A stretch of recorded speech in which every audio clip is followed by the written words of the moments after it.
He was standing on the rooftop when his phone stopped ringing. Not because it died, not because he turned it off, because every person he had left, Sendui, every soldier, every contact, every man who had ever feared his name, had run out of answers. Kim Young-kwang stood at the edge of the Manhattan skyline on a Thursday night, and for the first time in 22 years of running one of the most feared organizations in the northeastern United States, he felt the specific weight of a man who has everything and cannot buy back the one thing that matters. His son had been missing for 72 hours. 72 hours, 3 days, 432 minutes of silence from a 17-year-old boy who had never once been invisible in his father's world. Not because Kim had kept him close, but because Kim had worked so hard to keep him far. Private schools, quiet neighborhoods, a last name that didn't appear on any document connected to what his father actually did. All of it. Gone. And no one had found him. The police had been notified through the right channels, with the right pressure applied by the right people. Nothing. His men had searched every dock, every warehouse, every known rival location within 200 miles. Nothing. $3 million had been quietly moved to information networks that had never failed him before. Nothing. Kim Young-kwang turned from the skyline and walked back toward the group of men assembled on that rooftop. 7 of them, each one a specialist, each one visibly uncomfortable in a way that had nothing to do with the cold. And the silence that fell when he looked at them was the kind that happens when powerful men realize they are about to fail someone more powerful. He was about to speak when the door opened. Not slowly, not hesitantly. Just opened, and a voice came through it that did not belong to any man on that roof. "My dog can find your son." Every head turned.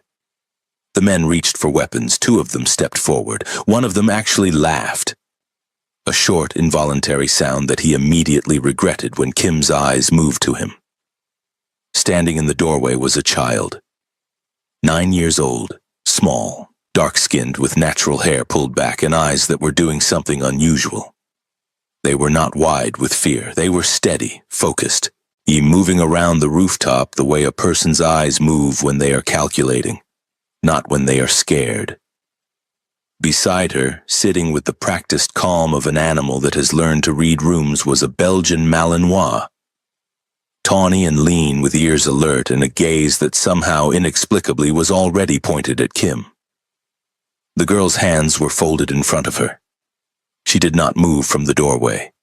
She did not repeat herself. She simply waited. Kim Young-kwang looked at this child for a long moment. Around him, men were shifting, muttering, exchanging glances that said the same thing. Who let a child up here? And why is she still standing? But Kim was not looking at her the way his men were.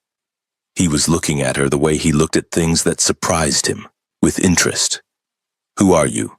he said, not a question. A command shaped like one. "Amara," she said. "My mom is Sharon Michaels. She's downstairs. She told me to wait, but I didn't." One of the men exhaled sharply. Kim did not move. "Your dog," he said. "Rex," she said. "He's a certified trailing K9. He's tracked across 17 confirmed search operations. He's never failed a live scent trail under 96 hours old." She paused. "You have 72. Silence. "You're searching in the wrong place," she said. The man who had laughed earlier did not laugh this time. If you are still watching this story, if something in your chest just tightened the way it does when a child walks into a room full of dangerous men and refuses to be small, then you already know this story is going to ask something of you.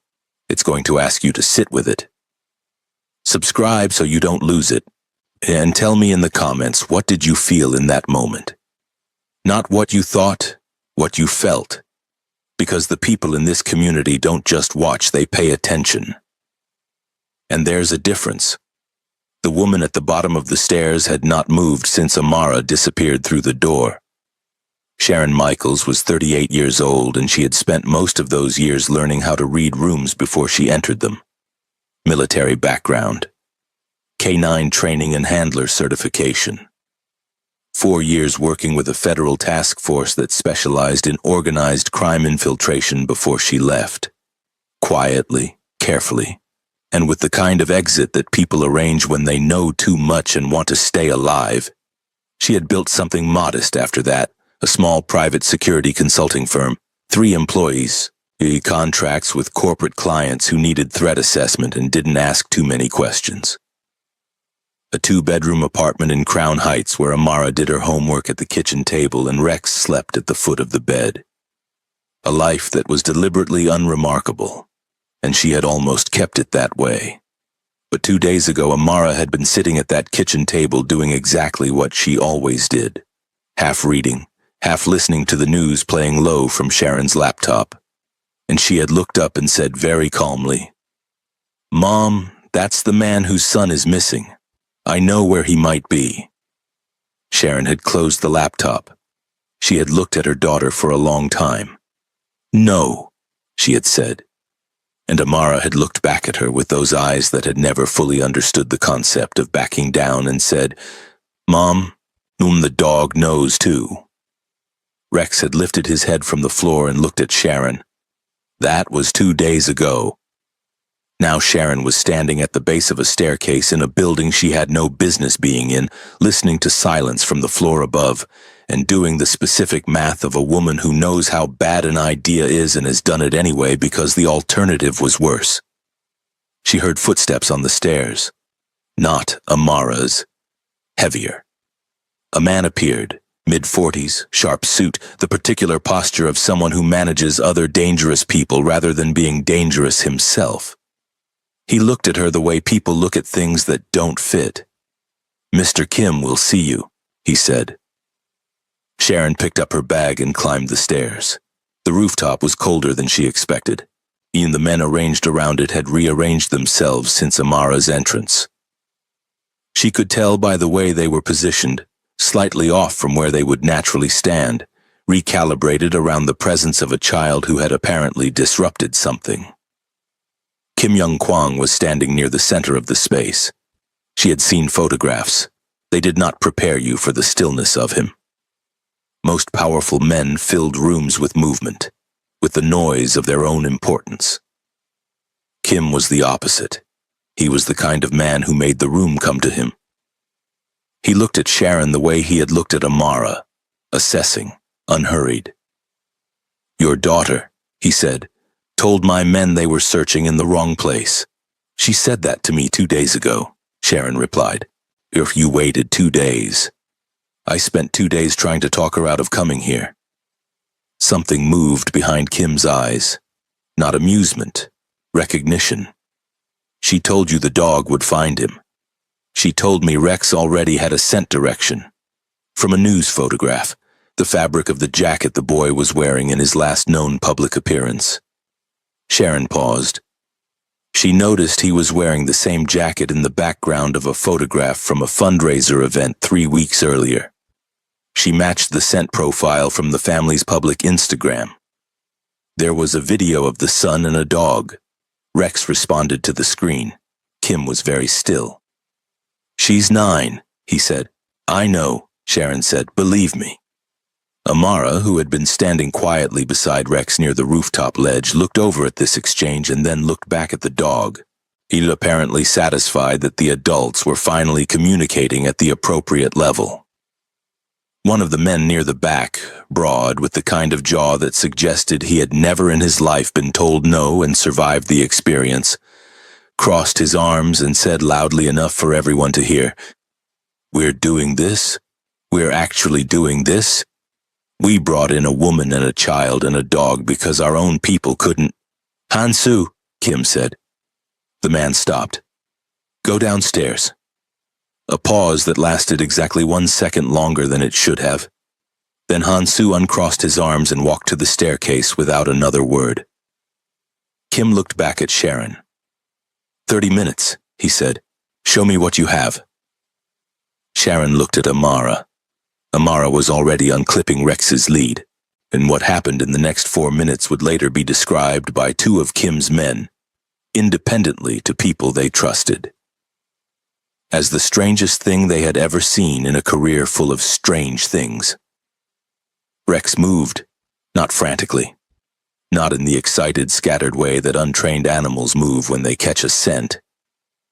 He moved the way water moves when it finds a channel, with direction, with inevitability, following something invisible and absolutely certain. He went to the staircase door first, stopped, turned, went to the eastern edge of the rooftop, pressed his nose briefly to the ledge, then turned again. Away from the river, away from the docks and warehouses where Kim's men had been searching for 3 days, and pointed with the specific orientation of his entire body toward the financial district. There, Amara said. Kim looked at the skyline in the direction Rex was facing. Glass towers, corporate headquarters, the kind of Manhattan that had nothing to do with the Manhattan he operated in. My son has no connection to that area, he said. I know, Amara said. That's why no one looked there. She pulled out a folded piece of paper from her jacket pocket, a printout, slightly crumpled, and held it up. On it was a screen grab from what appeared to be security footage. Grainy. Timestamp in the corner. This is from a traffic camera, she said. On Fulton Street, 48 hours ago. That's your son's jacket. Kim crossed the rooftop in 5 steps and took the paper. He looked at it for a long time. His face did not change, but his jaw tightened. Where did you get this? He said. Then I submitted a public records request to the DOT camera system, Amara said. It takes 48 hours to process. I submitted it the same day I told my mom. She paused. She said no for 2 days. The camera response came this morning. Sharon, watching this exchange, felt the specific emotion of a parent whose child has just been simultaneously mortifying and extraordinary. She pressed her lips together and said nothing. One of Kim's men, younger, quieter than the others, with the look of someone who was actually processing what was happening rather than performing skepticism, leaned forward and said, the footage was supposed to be clean. We had someone scrub all camera records in the search radius. You scrubbed the records in your search radius, Amara said without looking up from Rex. Fulton Street was outside your radius. You assumed he went toward the water because that's where people go when they don't want to be found in your world. But he wasn't going somewhere to hide from your world. He was going somewhere specific. Kim placed the printout carefully on the ledge in front of him. My son, he said slowly, was arguing with me 4 days ago about the direction of the organization. He asked me. He stopped. What did he ask you? Sharon said. Kim looked at her. The roof was very quiet. He asked me if fear was the only thing I knew how to build. No one said anything for a moment. Then Amara said matter-of-factly, he wasn't running away from you. He was running towards something. There's a difference. Rex knows the difference too. Scared people's scent goes in circles. Your determined people's scent goes in a line. Kim Young Kwang looked at this 9-year-old girl for a long, unreadable moment. Then he said to Sharon, we move in 20 minutes. Your team leads. Sharon looked at him. My team, she said, is me, my daughter, and a dog. I know, Kim said, and that's why I said your team leads. In the elevator going down, one of Kim's men, the younger one, whose name was Ji-ho, and who had been watching everything with the quiet attention of someone who had survived this long by paying better attention than everyone else, leaned toward Sharon and said very quietly, does she do this often? Sharon looked at Amara, who was telling Rex something in a low voice, her hand on his neck, the dog listening with the seriousness of a colleague. Define often, Sharon said. Ji-ho nodded slowly, either as if this answered something. They moved out into the night. The convoy was 3 vehicles. Black, unmarked, The kind that moved through Manhattan without calling attention specifically because they looked like they belonged to someone who didn't need attention. Sharon rode in the second vehicle with Amara and Rex. Kim rode in the same vehicle, which Sharon noted and filed away. He was watching, not directing. Watching. This was not a man who trusted easily. This was a man who was choosing in real time whether to trust at all. She understood that. She had been that person once. "Can I ask you something?" Kim said halfway through the drive. Sharon looked at him. "The federal work," he said. "You left 4 years ago." She kept her face even. "You did research." "In the last 40 minutes, yes." "That's fast. I'm motivated." He looked at her directly. "Why did you leave?" Sharon was quiet for a moment. Outside, the city moved past, the specific nighttime brightness of Manhattan, all that light going nowhere in particular. "Because I was good at finding people," she said finally, "and I stopped being sure that everyone I was helping find deserved to be found."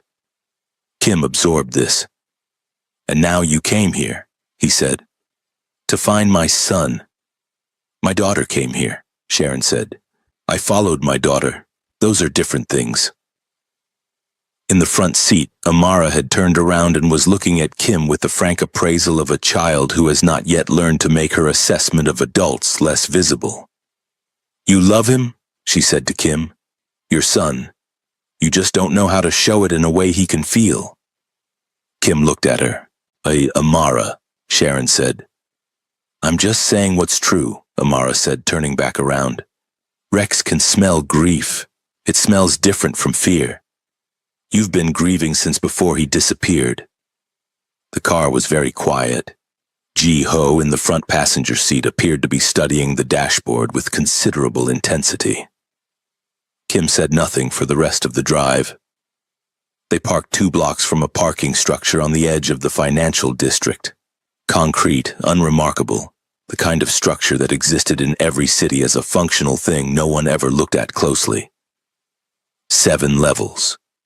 Corporate building access on the east side. Rex was out of the car before the door was fully open. He went straight. No hesitation, no casting for scent.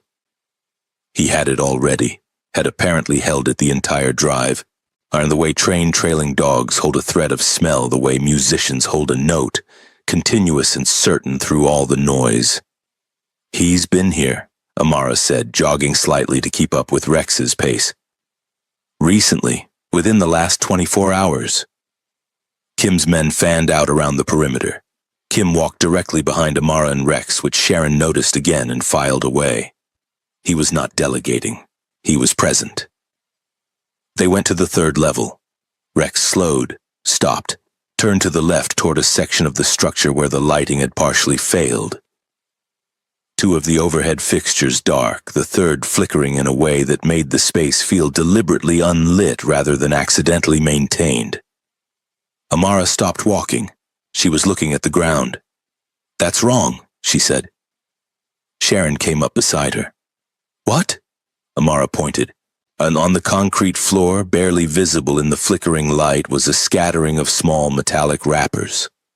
Snack packaging. The kind you'd get from a vending machine or a convenience store. "That's honeydew melon candy," Amara said. "Korean brand. My friend's mom buys them. They're not common here." She looked up at Kim. "Is that something your son eats?" Kim had gone very still. "Yes," he said quietly. "It's placed wrong," Amara said. "Look, they're spaced, like someone put them there deliberately, not like someone dropped them while walking. Someone arranged them to be found." Sharon crouched and looked at the wrappers without touching them. The spacing was too even. 4 wrappers, in a loose arc pointing. She turned and followed the direction, toward the stairwell. "He left a trail," Sharon said. "And he wanted to be found," Amara said. She said it the same way she had said everything else, plainly without drama, as if she were reading something visible that the adults around her simply hadn't looked at yet. He wanted the right person to find him. Someone who would understand the trail instead of walking past it. Kim made a sound that was not quite a word. Sharon straightened and looked at him. His face, for the first time since she had met him 40 minutes ago, was not controlled. Something had moved through it. Not weakness, not collapse, but the specific expression of a person who has just understood something that should have been obvious, and is reckoning with the cost of not having understood it sooner. He knew you'd look for him, Sharon said quietly. He just wasn't sure you'd look in the right way. Kim looked at the candy wrappers on the concrete floor. Then he looked at Amara. Keep going, he said. They went to the stairwell. Rex was already at the door, sitting, looking back at them with the patient authority of an animal that has completed its portion of the work and is waiting for the humans to catch up. Sharon pushed the door open. The stairwell was clean, functional, and on the wall beside the second-floor landing someone had pressed a small adhesive note, the kind you'd find in any office building, pale yellow, about 2 inches square. On it, in neat handwriting, were 4 numbers. Sharon photographed it before anyone touched it. Jiho leaned in and looked at it. That's an account number format, he said, partial, and the last 4 digits of a wire transfer reference.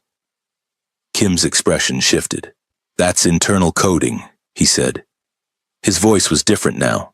Not lower exactly, but denser, the way a voice gets when it's carrying more weight than usual. From our financial structure, the format isn't public. He would have had to. He stopped. He got into the internal records. He wasn't just hiding, Sharon said. He was documenting. He found something, Jiho said. He was already on his phone. If that's what I think it is, tell me, Kim said. Jiho looked at his phone for a long moment. Then he looked at Kim with the expression of a man who is choosing his next sentence very carefully because he knows it will change something permanently. There's been a series of transfers, Jiho said. Small, irregular, structured specifically to avoid internal reporting thresholds. I noticed an anomaly 3 weeks ago and flagged it. Han Su told me it was a legacy account being closed out. The name sat in the air. Han Su, the man Kim had sent downstairs. Kim said nothing. He's been managing the transfers personally, Jiho continued. Destination accounts linked to a shell corporation registered in Delaware. I couldn't trace the beneficial ownership without... He stopped. Without access, I don't have. My son has that access, Kim said. Yes, Jiho said. Sharon watched Kim absorb this. She had seen men receive bad news in many different ways over her career. Some exploded, some went cold. Some deflected immediately into action to avoid feeling anything. Kim went still in a way that was different from his usual stillness, and his usual stillness was controlled. This was the stillness of someone who is standing on ground that has just shifted and is deciding whether to move. How long? He said. The transfers started 14 months ago, Jiho said. 14 months. Kim closed his eyes for exactly 2 seconds. Then he opened them and looked at Amara, who was sitting on the stairwell step beside Rex, her hand moving slowly over the dog's back, watching Kim with the careful attention of a child who knows that the adults in the room are handling something important, and has the rare maturity not to interrupt it. You said he wanted to be found, Kim said to her. Yes, she said. By me? Amara looked at him for a moment. By the version of you he still believes in, she said. The stairwell was very quiet. Somewhere above them, and in the levels of the parking structure, a car started and pulled out. The sound moved through the concrete and faded. Sharon looked at Kim and said carefully, He didn't go to law enforcement directly. He didn't take the evidence public. He didn't disappear to protect himself. He hid in a location connected to your financial district activities and left a trail designed to be followed by someone trained in tracking and search. She paused. He engineered this. He engineered it so that you would have to come find him, so that finding him would force you to see what he found. Kim turned away from them. He walked to the small stairwell window that looked out over the street below. Just the sidewalk, a few people, the ordinary life of a city that had no idea what was happening in this concrete stairwell. His shoulders were very straight. Sharon recognized that posture. She had seen it in other people who were holding themselves together from the outside in because the inside had already gone somewhere complicated. Jiho looked at Sharon. Sharon looked at Amara. Amara looked at Rex. Rex put his head on Amara's knee. "He's still in this building," Amara said quietly. "Rex hasn't released the trail. He's still here." Kim turned back from the window. Something had settled in his face. Not peace, not resolution. Something harder and more honest than either of those things. The look of a man who has made a decision that he knows is going to cost him something significant and has decided to make it anyway. "Find him," he said. "No, and if you've been watching since the beginning, if this story has moved something in you that you don't usually let get moved, I need you to do something right now. Not for the channel, for yourself. Have you ever had someone in your life who hid from you not because they were afraid of you, but because they needed you to prove you would look? Drop it in the comments. Just one word, one sentence. Whatever it was. Because the people watching this right now are not strangers. They are people who have lived something. And this is the place where that counts." They went up. Rex led them to the 5th level of the structure. Not the top, not the bottom. The specific middle anonymity of a floor that people drove through without stopping because there was always parking lower down or higher up. In the far corner behind a support pillar, there was a car. Older model, unremarkable, the kind of car you rent with cash. The windows were fogged slightly from the inside. Rex sat down. Sharon put her hand on Kim's arm, briefly a restraint, not a comfort, and stepped forward first. She knocked on the window. A long pause. Then the window came down. 17 years old. Kim's jaw, Kim's eyes, Kim's particular quality of stillness. But younger and currently wearing the expression of someone who has been sitting in a cold car for 30 hours preparing himself for a conversation he doesn't know how to have. He looked at Sharon, then past her, at Amara and Rex, then at his father. Kim Young Kwang looked at his son. The boy's name was Minjun. He had his father's name and his mother's warmth, and right now his eyes were doing something complicated, moving between wariness and relief, and the specific exhaustion of someone who has been braced for impact for so long that the impact almost feels like a kindness when it finally comes. "You brought a dog," Minjun said. His voice was rough. He hadn't slept. "She brought the dog," Kim said with a slight movement of his head toward Amara. Minjun looked at Amara. Amara looked back at him with her customary directness. "You left good evidence," she said. The candy was smart. Most adults would have walked past it.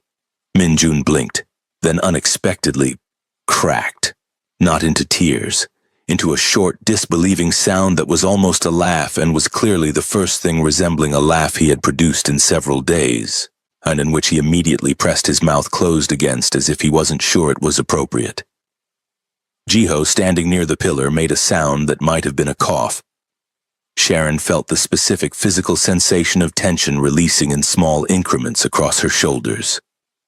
"Get out of the car, Minjun," Kim said, not harshly, quietly. The door opened. Minjun stood. He was slightly taller than his father, the height of a boy who isn't done growing yet.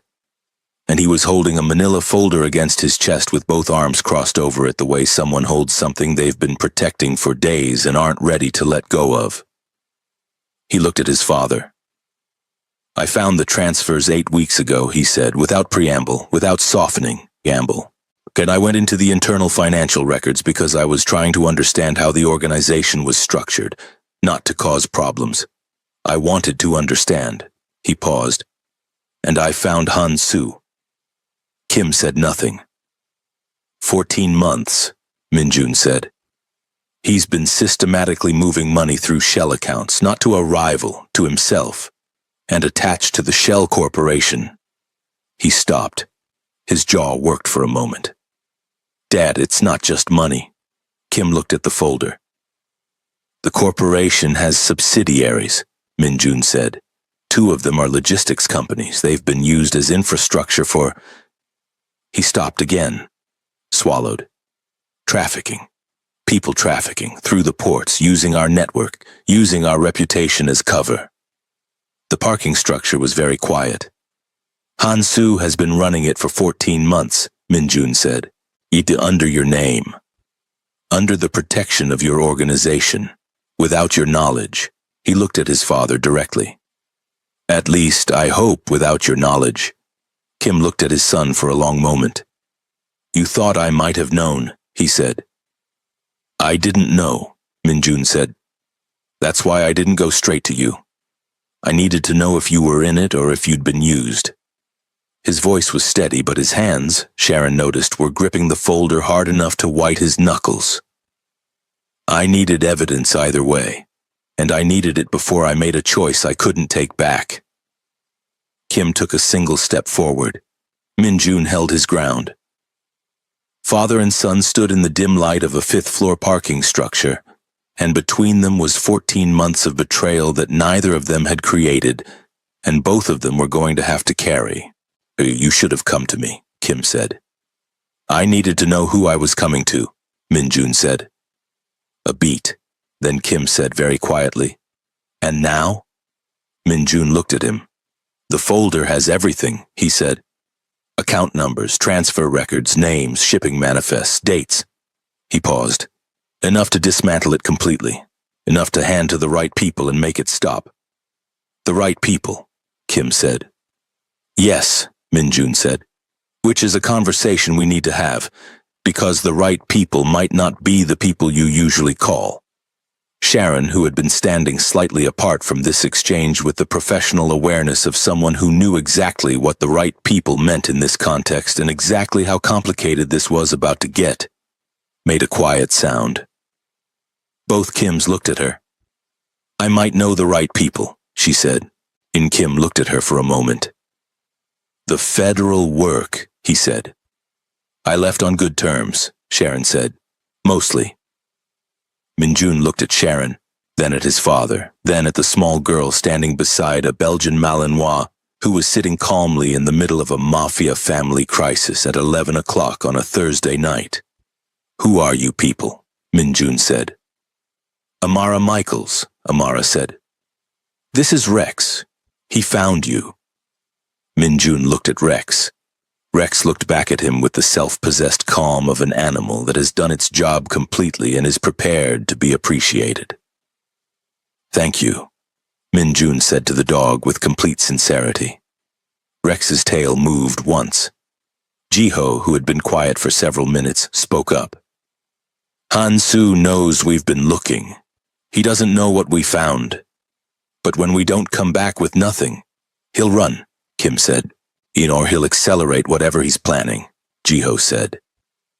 Kim looked at Minjun. How many people in the organization know what you found? No one, Minjun said. I came to you just... He stopped. The long way. Something shifted in Kim's expression. The smallest thing, almost invisible. But Sharon saw it, and she thought, watching the two of them in that dim light with the city moving invisibly below, the boy had engineered the entire thing. His disappearance, the trail, the location. Not to escape his father, but to force his father to come looking in a way that couldn't be explained away or managed or redirected by the machinery of power that Kim usually operated. He had made his father choose, and Kim had chosen. He had gotten in a car with a child and a dog and driven toward the truth. That choice was already made. What came next was consequence. Sharon was the one who said they needed to move, not loudly, not with urgency that would spike the adrenaline of 7 armed men and produce decisions nobody could take back. She said it the way she said most things. Flatly, clearly, with the particular authority of someone who has been in enough tight situations to know that calm is not the absence of urgency. It is its management. We have a window, she said. Hansu doesn't know what we found. He knows you came out tonight and you haven't reported back. That's maybe 2 hours before he starts making decisions of his own. We use the 2 hours or we lose the window. Kim looked at her. What do you need? He said. A secure room. Your financial records and a full access, not the version that's been presented to you. Jiho. She looked at Jiho. Teed, can you pull the original transfer architecture without Hansu knowing the system has been accessed? Jiho's expression was the expression of a man who had been waiting to be asked exactly this question. 20 minutes, he said. We have a contact, Sharon said carefully. At the federal level. Someone I trust. Someone who will handle this in a way that prioritizes the victims of the trafficking operation above everything else, including the political value of whoever they can prosecute. She paused. That's a condition. Non-negotiable. The people who are moved through those ports are the reason this gets handled correctly. Not as leverage, not as evidence inventory, as people. Kim was quiet for a moment, then agreed.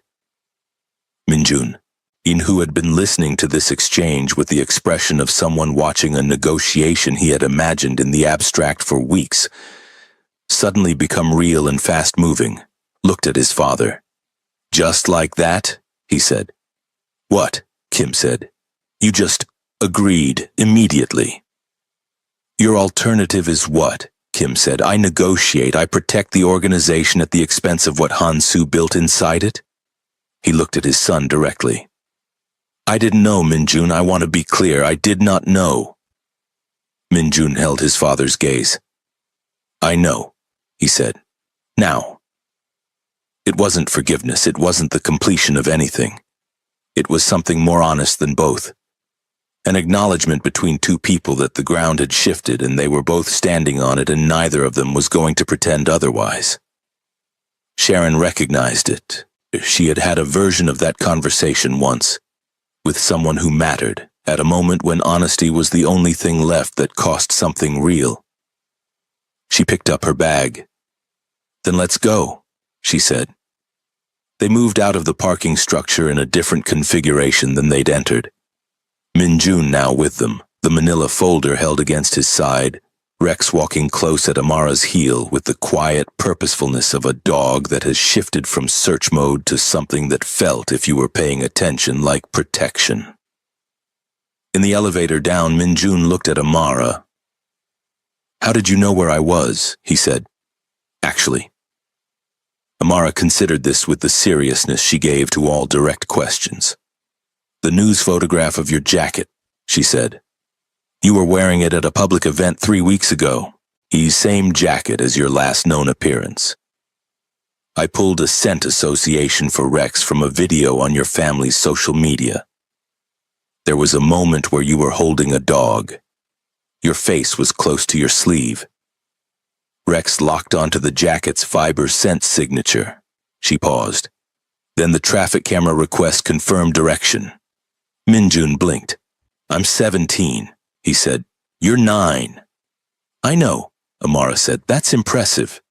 Rex did most of it.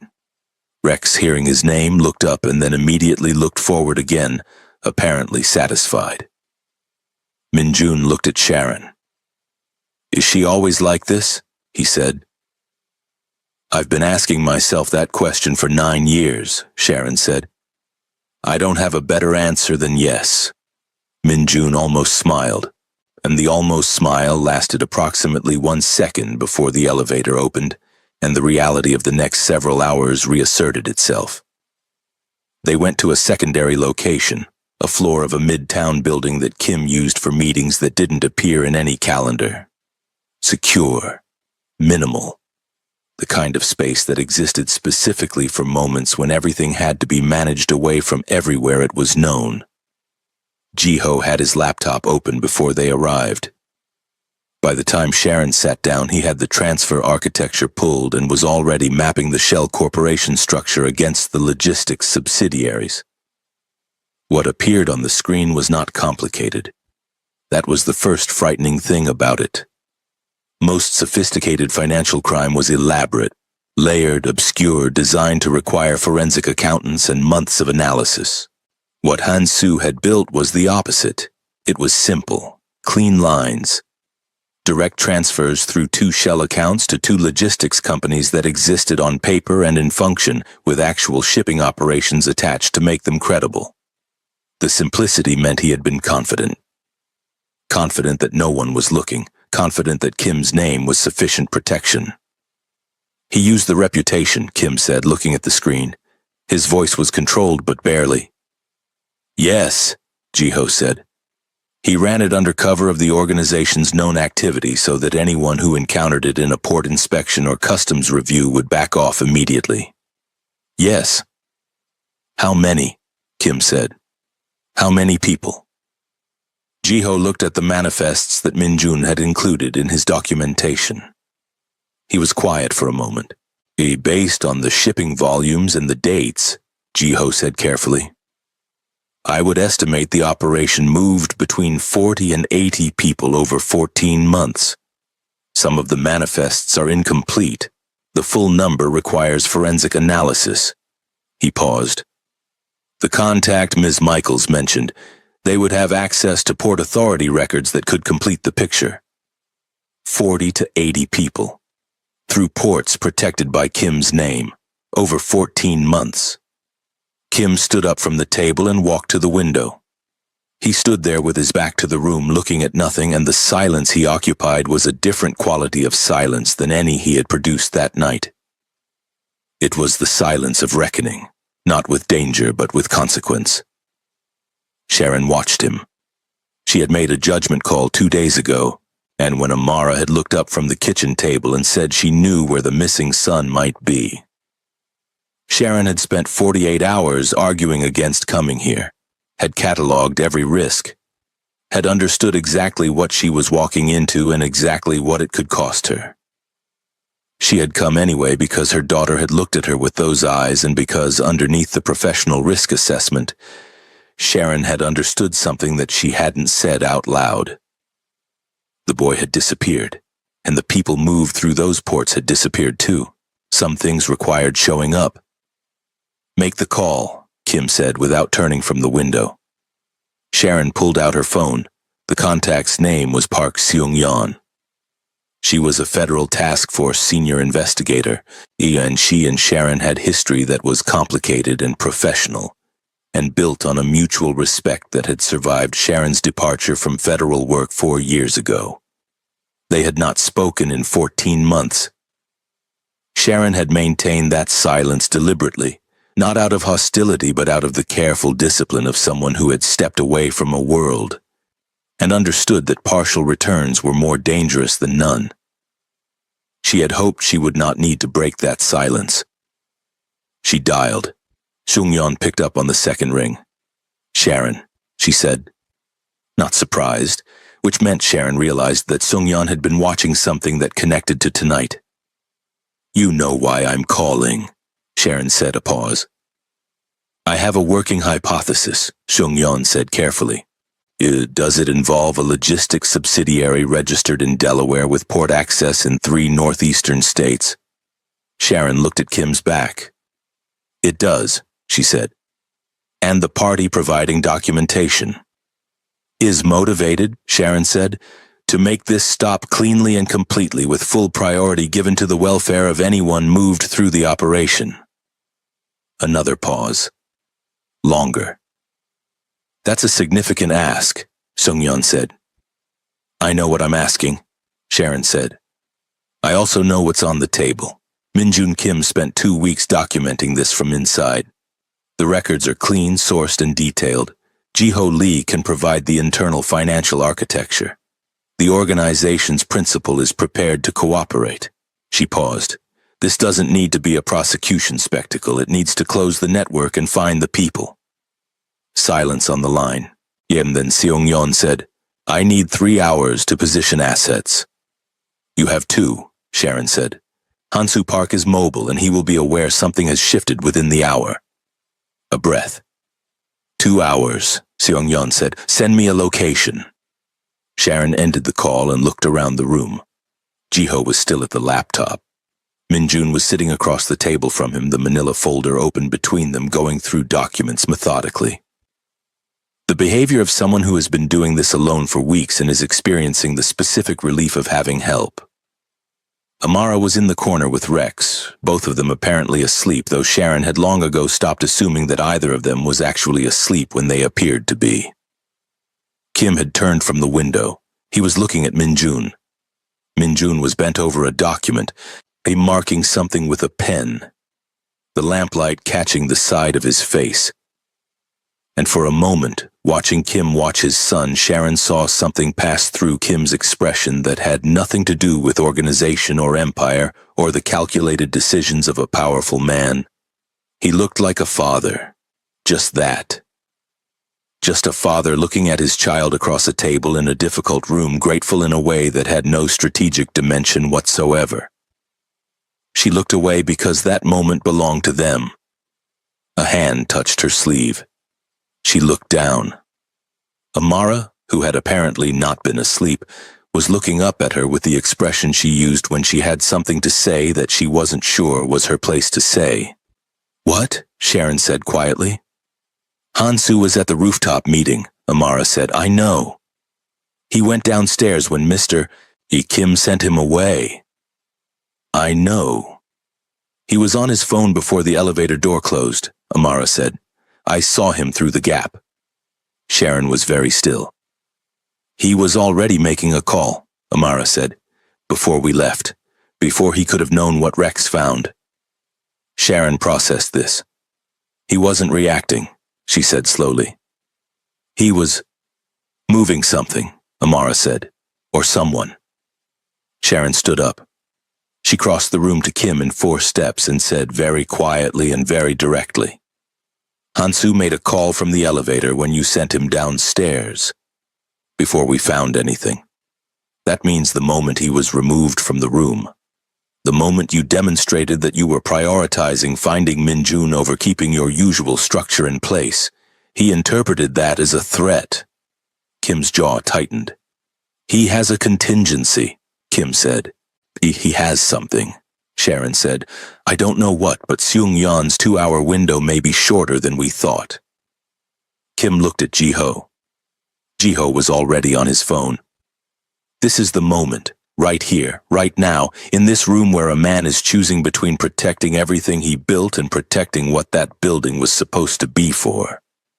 Where I need to ask you something directly, not politely, directly. Team Kim. He made a mistake by building something that someone could hide inside. Team Minjun. He did what most adults couldn't. He chose truth over safety. Where do you stand? Drop it in the comments. This isn't a poll. This is a reckoning.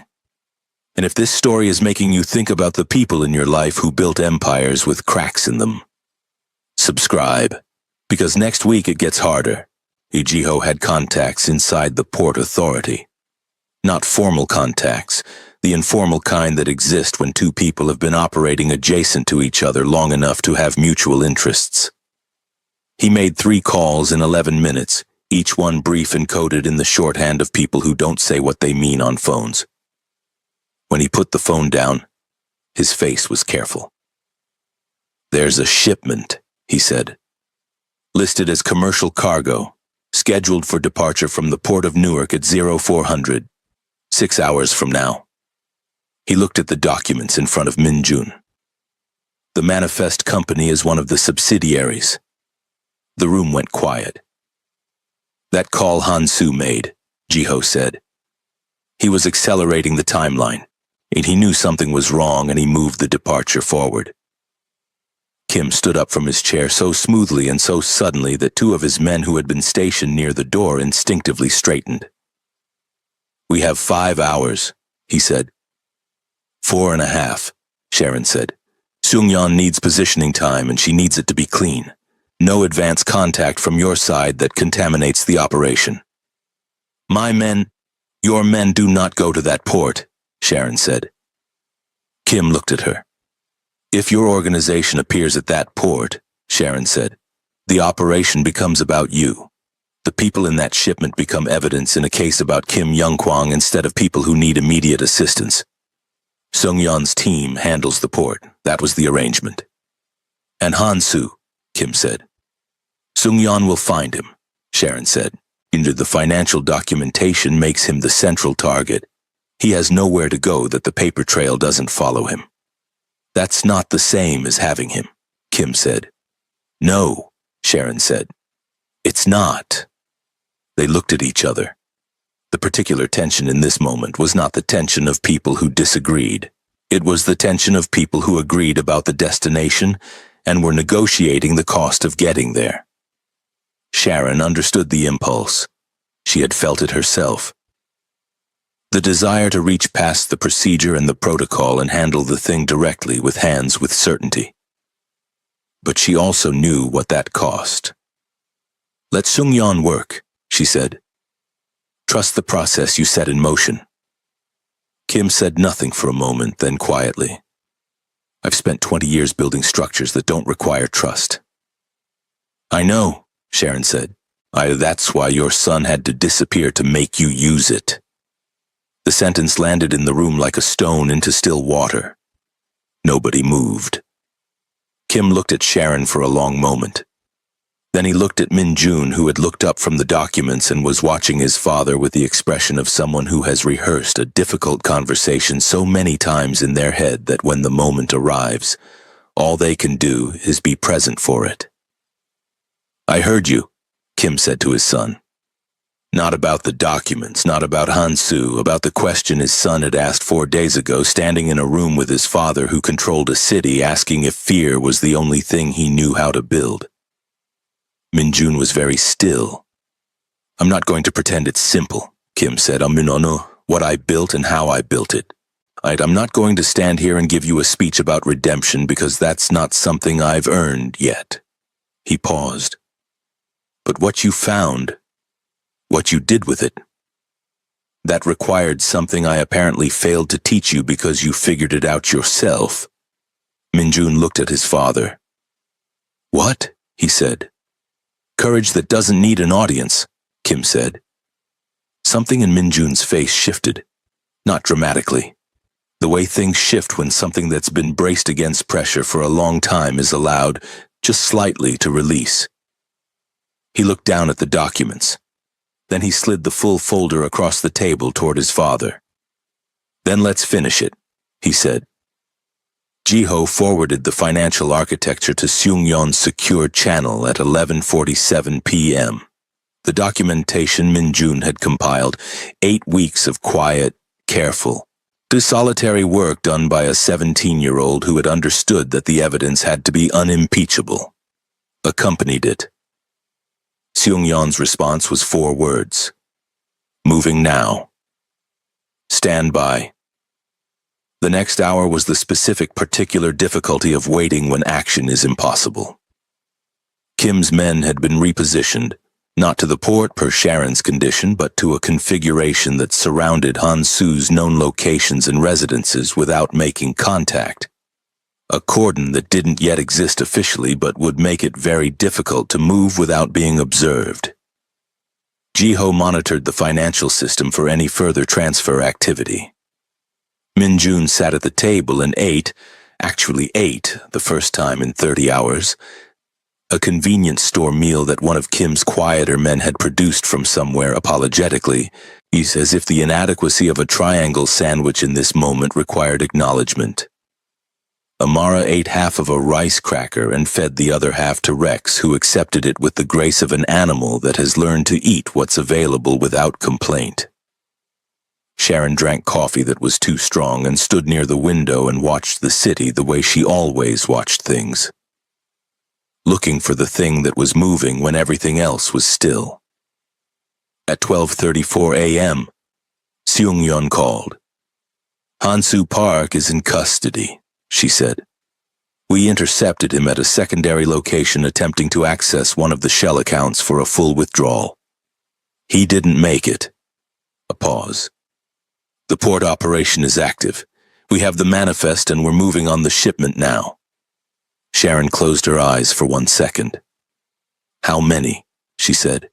We don't have a full count yet, Shungyun said. The manifest lists 37 units. You and I both know what that means. Her voice was steady in the way voices get steady when steadiness is a professional requirement. We'll know more within the hour. The documentation we sent, Sharon said. Clean, Shungyun said, methodical. Whoever compiled it. A pause. They knew what they were doing. Sharon looked at Min-jun across the room.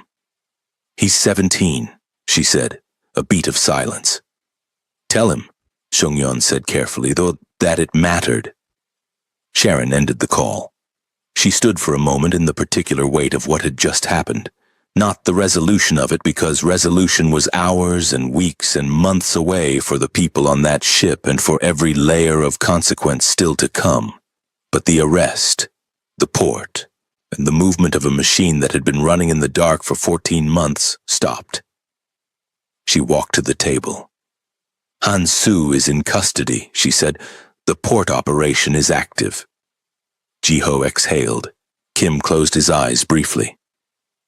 Min-jun looked at the table in front of him. At the empty space where the folder had been, now transferred to Seung-yeon's chain of evidence. Sharon looked at Min-jun. Seung-yeon said to tell you it mattered, she said. What you documented. She said to tell you it mattered. Min-jun looked up. His face did something complicated and unguarded that 17-year-olds do when they've been carrying something heavy long enough that they've forgotten it's heavy. And then someone acknowledges the weight, and the relief of being seen is momentarily stronger than the discipline of not showing it. And he pressed his mouth together, looked away. Kim, who was watching his son, made no sound. But he reached across the table and placed his hand briefly on the back of Min-jun's neck, the way you do with someone you love and rarely touch. And Min-jun went very still and didn't pull away. It lasted 3 seconds. Then Kim withdrew his hand and said practically, Ji-ho, begin the restructuring protocol. And Ji-ho, who understood that this was how Kim moved through the world, through action, through structure, through the next necessary thing, said yes, sir, and opened his laptop. Amara from her corner said, Rex needs water. One of Kim's men scrambled to find a bowl. Sharon sat down. Outside, the city was doing what it always did, moving, indifferent, full of lives that had no idea what had just shifted in their vicinity. And 37 people on a ship at the port of Newark who would wake up in a different circumstance than they had anticipated. A man in federal custody who had believed for 14 months that the name of Kim Young-kwang was sufficient protection for anything done under its shadow. A boy who had been sitting in a cold rental car for 30 hours waiting for his father to come looking. A father who had come. Not perfectly, not without cost, but present, which was the thing that had been asked of him, and the thing he had provided. And sometimes that is the entire story. Not always. Not in every case, but sometimes. Rex found his water bowl, drank deeply, and sat back with the composed satisfaction of an animal that has completed its mission and found the world in acceptable order. Amara watched him. Then she looked at Kim, who was standing near the window again, the same posture as earlier in the evening overlooking the city, and she said very quietly, in the particular voice she used when she said things that were true, and she knew they were true, and she was simply reporting them rather than performing them. You didn't just find him tonight. Kim turned. He found you back, she said. The room was very still. Kim looked at this 9-year-old girl who had walked into a meeting of armed men and not been afraid, who had tracked a scent across a city and found a boy who had wanted to be found by the right person, who had seen grief in a powerful man before anyone else in the room had thought to look for it. He looked at her for a long time. Then he walked across the room and crouched in front of her, not to be at her level, but because it was the gesture that was true. And he said, "You didn't find my son." She looked at him. "You found the truth, and you brought it to the only person who could do something with it." He paused. That required trust I had not earned. Amara considered this with the seriousness she gave to all important things. Rex trusted first, she said.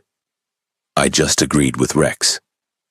Something in Kim's face, controlled, powerful, accustomed to being the most formidable thing in any room, broke open in a way that was not weakness and was not vulnerability and was not anything that had a clean name.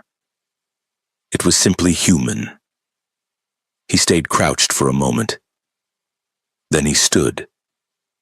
The dog rested quietly at the girl's feet, and somewhere across the city at a port in a ship, 37 people were being counted and documented and given water, and the beginning of the long, difficult, necessary process of being found. If you are still here, if you made it to the end of this story, then you already know this wasn't just about a missing boy. This was about what we build and what we hide inside it, and whether the people who love us can see through it to find us. Have you ever built something that hid you from the people you needed most? Have you ever been the one who went looking anyway? Say it in the comments. This community doesn't do performative, it does real. Subscribe not because the algorithm needs it, but because you found something here that you want to keep finding. And come back next week, because the next story begins with a janitor who overhears 4 words in an elevator that bring down a senator, and those 4 words are not what you expect. Stay close.